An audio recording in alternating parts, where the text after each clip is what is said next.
Hi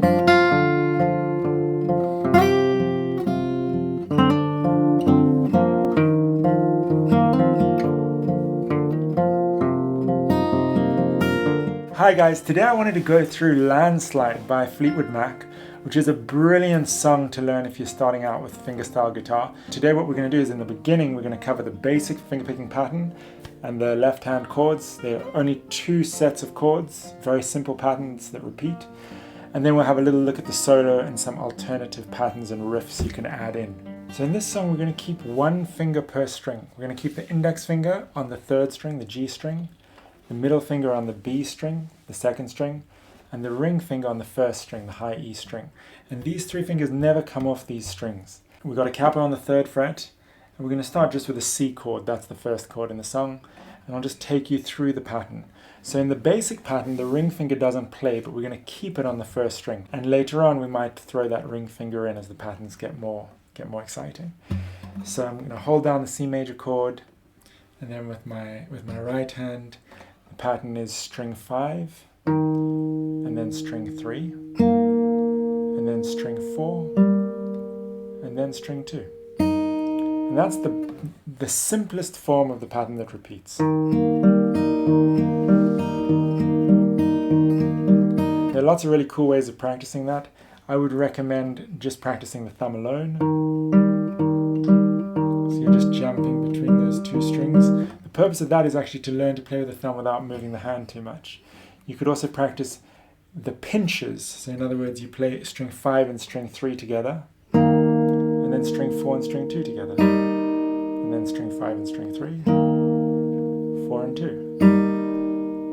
A and G in letter names, D and B. And then what we're going to do is we're going to stagger them. We're going to go thumb, finger, thumb, finger, thumb, finger, thumb, finger, thumb, finger, thumb, finger. Now what happens in the song, it gives it this kind of character, is the pattern comes twice, but the last note gets left off the 2nd time. So it sounds like this. 1, 2, 3, 4, 1, 2, 3. That last middle finger gets left out. 1, 2, 3, 4, 1, 2, 3, 1, 2, 3, 4, 1, 2, 3. Or you could count 1 and 2 and 3 and 4, 1 and 2 and 3 and 4. And that's the right hand pattern that can see you through the whole song. The only thing that changes is in the chorus part of the song. Well, I've been afraid of changing. Funnily enough, as she sings the word changing, the harmonies change. In that part of the song, it's the same pattern except the thumb's going to come to the 6th string as we play 3 chords which have their bass note on the 6th string. So for the G chord, which you could just play by holding down the low G, and then the D over F sharp, and then E minor. So it's exactly the same pattern except we're bringing the thumb up to the 6th string when we have a bass note on the 6th string. So let's have a look at the chords now for the A section, for the verses, and then for the chorus. So part of the reason this is such a great song to learn is that for the most part, the only 3 chords in the left hand. And it's a pattern that just repeats again and again and again for all the verses. So the chords are C major to start with, then it's a G over B, which we're just going to play with finger 2 and finger 4. And then an A minor 7 chord, which is just like the C chord but without the 3rd finger. And then it goes back to the G over B. What you want to watch for is keeping your hand as still as possible. So you see my hand does not move at all as I make those changes. In fact, finger 1 can stay down the whole time. It's going to sound like this.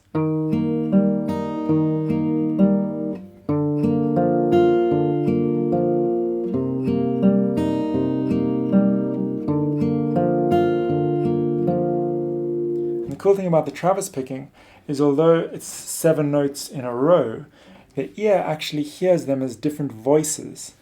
So you can practice bringing out the different voices. For example, if I just play the middle finger notes loud, you get this really cool little tune at the top.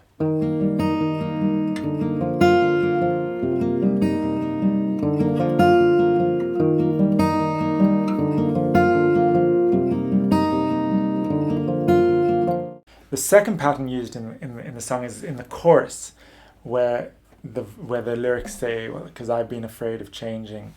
And what happens is it goes down a fourth to G. And for the G chord, we're just going to play finger 3 on the 6th string.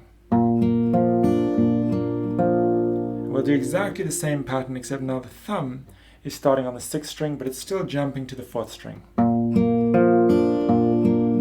we've got D7 over F sharp, which we're going to play like this. And then E minor.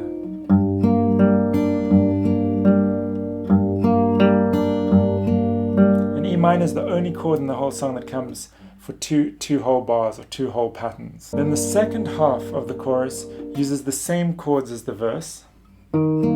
C, G over B, A minor. But the first time round it goes back to the D7 chord. And then we repeat the whole chorus. So we go back to the G chord, back to D7 over F sharp, back to E minor for 2 bars. And then back to C, back to G over B. And the second time we do not go to D7 over F sharp, we go back to G over B. And then we go into the solo, the guitar solo, which we'll touch on later. If you don't want to play the solo, you could just do a few rounds of the verse chords. And then go back into the chorus. Now there's one other little complication. So on the last line of the verse before the chorus, instead of going C, G over B, A minor, G over B, we're going to go C, G over B, A minor, D7 over F sharp. Because this chord always has to come before the chorus starts. So in the live versions of the song, Lindsey Buckingham uses a seemingly infinite number of patterns with his right hand. So firstly, the thing that never changes is the thumb. The thumb always keeps just bouncing between the 2 low bass notes of the chord. The only exception is when the E minor is played, the thumb bounces between 3 different notes. So the thumb does this. And the pattern that goes along with that, in one of the live versions at least, sounds like this. So what happens is the middle finger plays at the same time as the first bass note. Then the ring finger plays after the next bass note. Then the middle finger. And then the index finger. So if we look just at the fingers, it's going to go B, E, B, G. And that's like a little counter melody that pops up against the bass line. It sounds like this. In between the 2 repeats of the chorus is 4 lines long, so it itself has a repeat. The 2 lines of the chorus get repeated. So 4 lines of chorus, then there's the guitar solo, and then the chorus again. So what I want to go through today is the way the guitar solo is played when it's played literally solo, just accompanying itself, just one guitar, no band. And it's done in a really cool way.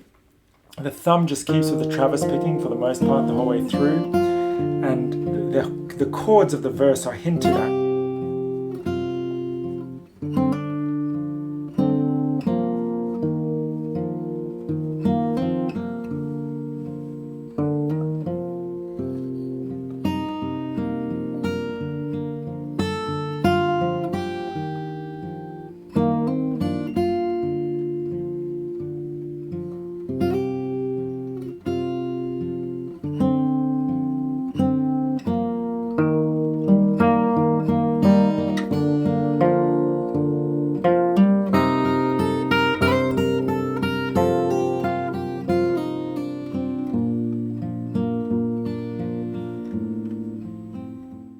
So we're going to play the C bass note, but then the thumb goes to the D string in between all the bass notes. Then we go to the B bass note, and then to the A bass note, and then it'll go back to the B bass note.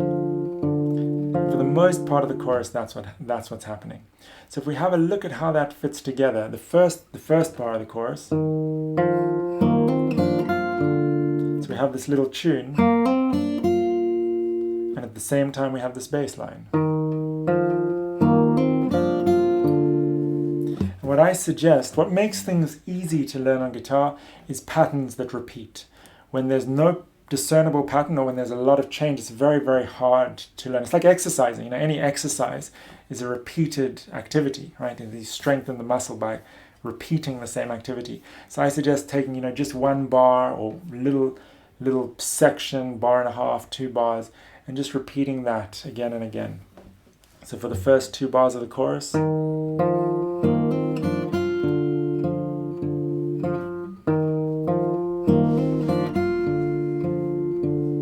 again my right hand's not jumping around. I've got my ring finger on the high E string. It's just sitting there the whole way through, and I'm just using the index if I need to play the G string, or the middle if I need to play the B string, and the thumb's bouncing between the 2 lower strings. You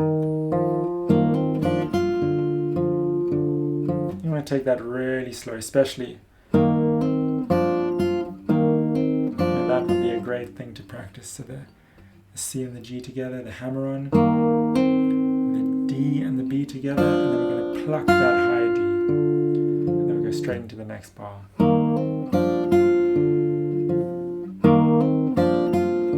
That would be a great thing just to loop. So again, if I play the first 2 bars at speed, then the next 2 bars, the melody goes. So the melody is a slide from 3 to 5, back to 3, then a slide from 2 to 4, and then 2, 0. And with the bass line,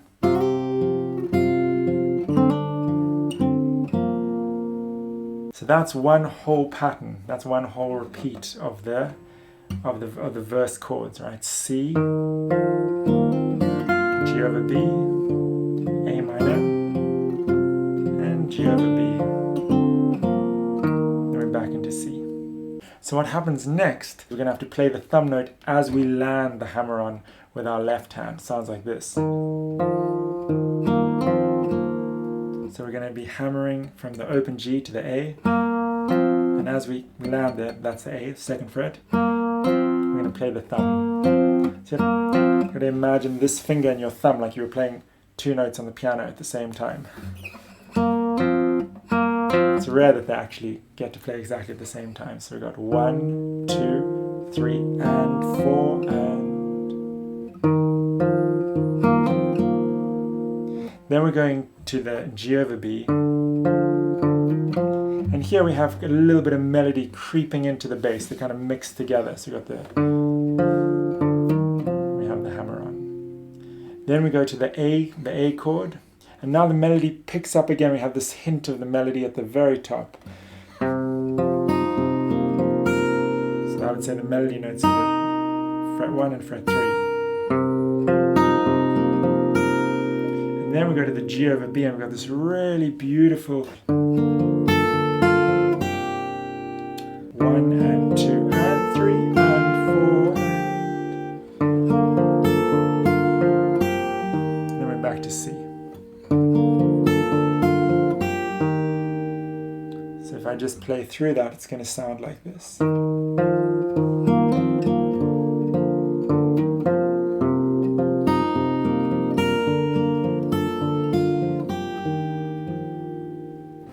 So again, I'm trying to make patterns. I'm doing 4 bars at a time, thinking about the bass line and kind of memorizing the solo based on where it comes in the chord progression. And there are two more sequences of the chord. So the next one sounds like this. Same as before. Slide. Same as before. The G over B is slightly different. The 4th bar of the pattern, instead of going like this as it did the first time, it's just going to stay with that fret 2 at the top. And then the last pattern kind of again goes back into more playing across the strings, more of a hidden melody within a kind of accompaniment figure than a kind of cross string finger picking. And then there's a real melody, just a little run at the top. Then it go straight back into the chorus. So if I just take you through the last 4 bars of the solo, it's the C major chord, the G over B, and then when we hit the A minor chord, we go into the run.